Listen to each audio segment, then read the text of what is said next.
అంతటి పవిత్ర పుణ్యక్షేత్రమైనటువంటి నీ ఆలయంలో దేవదేవా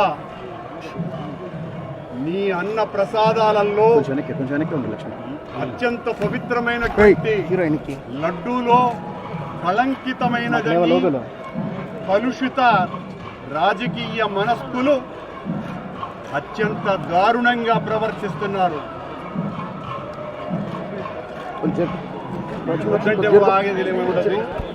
నేను గాని తప్పు చేసి ఉంటే నేను నా కుటుంబము సర్వనాశనమైపోవాలని నేటిలో నేను ఏ రకమైనటువంటి తప్పులు కలిగి ఉన్నా సర్వనాశనమైపోవాలని ఆ దేవదేవుణ్ణి ప్రార్థిస్తున్నా. గోవిందా ఇది ప్రభుత్వం ఈ నిర్వాహకం వేసుకోండి కోర్టులో చెప్పండి. సనాతన ధర్మానికి నోటికొచ్చినట్టు మాట్లాడితే మిమ్మల్ని అందరినీ రోడ్ల మీదకి లాగుతాం. గుర్తుపెట్టుకోండి, తప్పు జరిగింది, ప్రాయశ్చిత్తం చేసుకోండి, లేదంటే మౌనంగా మాట్లాడుకున్న ఉండండి. మా మనోభావాలు ఇంకా రెచ్చగొట్టేలా మాట్లాడద్దు. భూమన కరుణాకర్ రెడ్డి గారు మాట్లాడతాను నేను వెళ్ళి డ్రామా రాజకీయ మనసు ఉన్నవాళ్ళు అత్యంత దారుణంగా ప్రవర్తిస్తున్నారు.